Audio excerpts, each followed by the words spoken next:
हा जॾहिं ऐं जिते सिंध जे दंग ते जोटणी जोटिजे। हा जॾहिं ऐं जिते सिंध जे दंग ते जोटणी जोटिजे।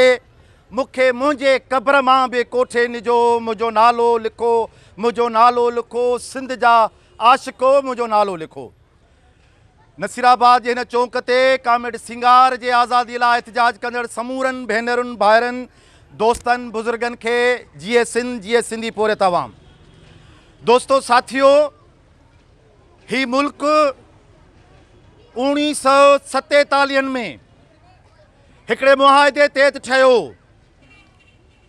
ही फेडरेशन मुल्क आहे, ही क़ौमुनि जो जुड़ियल मुल्क आहे। हिन मुल्क में असां सभई असांजा वॾा इन एतमाद ऐं वाइदे ते शामिल थिया हुआ ऐं सिंध जे असेंबलीअ इन बुनियाद ते करारदाद पास कई हुई त हिते मौजूदु सभु क़ौमूं बराबरि क़ौमूं हूंदियूं। उन्हनि जे वसीलनि जी मालिकी, उन्हनि जे ज़रियनि जी मालिकी, उन्हनि जे दरियाहनि जी मालिकी, उन जे कुदरती मैदनी वसीलनि जी मालिकी उहा क़ौमुनि वटि हूंदी। उन्हनि जे ॿोलियुनि खे को ख़तरो न हूंदो। उन्हनि जे पुटनि ऐं धीअरनि खे को अगवा न कंदो, को उन्हनि खे हाईजेक न कंदो, को उन्हनि खे खंबे न खणंदो। ही मुल्क असां सभिनी गॾिजी इन बुनियाद ते ठाहियो हो। को सम्झे थो, का कुवत सम्झे थी, का मुल्क जे अंदरि का सघ, का पंहिंजो पाण खे वॾी कुवत सम्झे थी त सिंध जा माण्हू उन जा ग़ुलाम आहिनि या फ़ौजी लश्कर खणी हुननि असांखे ग़ुलाम कयो आहे त असीं उन्हनि खे ॿुधाइणु चाहियूं था त असां ग़ुलामीअ ते लानत विझूं था। ग़ुलामीअ खां वॾी ॿी का गारी न आहे। असां तव्हांजे ग़ुलामीअ खां इनकार कयूं था। दोस्तो साथियो, पहिरें ॾींहं खां वठी जीअं चयो आहे त मुल्क जे मथां पहिरीं जागीरदारनि ऐं उन खां पोइ सरमाएदारनि जे गठजोड़ सां हुननि मज़लूम ऐं महकूम हारियुनि मज़दूरनि मिस्किन माण्हुनि जी मार कई आहे।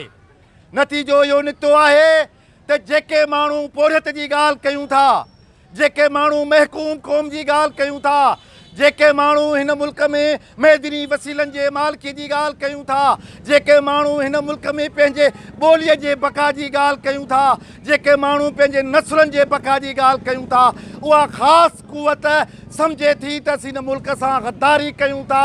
दर हक़ीक़त असीं हिन मुल्क सां गद्दारी नथा कयूं। असीं हिन मुल्क जे अक्सरत अवाम जी हक़े हुकुमरानीअ जी घुर कयूं था। असीं चऊं था त हिन मुल्क ते उन जो हक़ हुजणु खपे जंहिंजो पगर वहे थो। कामरेड सिंगार जो ॾोह इहो ई आहे त हुन महकूमनि ऐं मज़लूमनि लाइ आवाज़ु बुलंद कयो आहे। उन हिन नसीराबाद जे चौकनि ते मज़दूरनि ऐं पोरियतनि जे लाइ आवाज़ु बुलंद कयो आहे। हुन जो क़सूरु उहो आहे त हुन ग़रीबनि ऐं मिसकीननि लाइ आवाज़ु बुलंद कयो आहे। हुन मासूम नियाणियुनि ऐं ॿारनि ऐं औरतुनि लाइ आवाज़ु बुलंद कयो आहे। इहो ॾोह त असीं सभु कयूं पिया। इहो ॾोह जेको कामरेड सिंगार कयो आहे, जंहिंजी सज़ा तव्हां हुनखे ॾिनी आहे, ऐं हर रोज़ हिन चौक ते सवें औरतूं ऐं मर्द हीअ एहतजाज करे तव्हांजे आॾो रिकॉर्ड कराइनि था।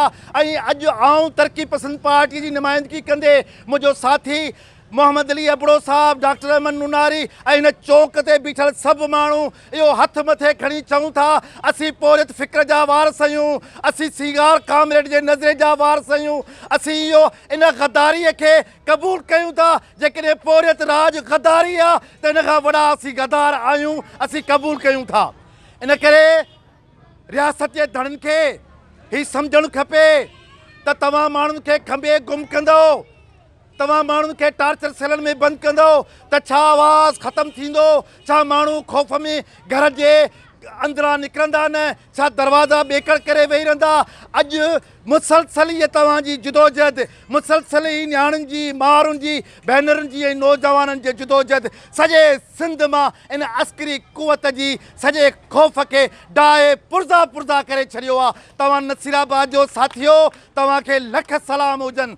तव्हां ख़ौफ़ खे शिकस्त ॾिनी आहे ऐं हिकु ॾींहुं तव्हां ऐं असांजे विच में कामरेड सिंगार बि मौजूदु हूंदो। हीअ जुदोजहद रुगो नसीराबाद जी जुदोजहद न आहे, हीअ जुदोजहद फ़क़ति इन घटीअ में बीठल माण्हुनि जी जुदोजहद न आहे। हीअ सिंध जे हर उन बाशऊर सियासी कारकुन, सिंध जे बाशऊर अदीब, सिंध जे बाशऊर कलमकार जी जुदोजहद आहे। इन करे हिन जुदोजहद खे जारी रखण जी ज़रूरत आहे। सिंध जे घटीअ में असीं STP पारां अॼु तव्हां सां कामरेड सिंगार जी यकजहती तौरु उनजी आज़ादी जी घुर करण लाइ गॾु थिया आहियूं। असीं तव्हां सां वाइदो कयूं था कामरेड सिंगार जी आज़ादी ताईं असीं तव्हां सां गॾु हूंदासीं। असांजा दोस्त कामरेड मंसूर सुमरो ऐं ॿिया दोस्त तव्हां सां हिन जुदोजहद में गॾु आहिनि। जिते जिते तव्हां सॾु कयो उते उते असीं हाज़िर थींदासीं। ऐं कामरेड सिंगार जे नाले आख़िर में मां हीउ शेर पढ़ंदुसि, इन जे दुख दर्द पीड़ा जी क़ीमत नथा घुरूं। कामरेड सिंगार जेके टार्चर सेलनि में तव्हां माण्हुनि लाइ दर्द ॾुख तकलीफ़ सहे पियो, उन जी हू तव्हां खां क़ीमत न घुरंदो। इन जे दुख दर्द पीड़ा जी क़ीमत नथा घुरूं। एफ़ज़े में कंहिं बि कैलेंडर जी तस्वीर न बणिजणो अथऊं, न ई वरी का उजूरे में शोहरत थी घुरिजे। बसि असां खां पोइ जेके अचनि, बसि असां खां पोइ जेके अचनि खेनि एतिरो चइजो, हिकु ज़िंदगी, हिकु कल्पना, हिकु मूरत घड़ींदा रहियासीं, यार रोशनीअ लाइ ऊंदहि सां विढ़ंदा रहियासीं।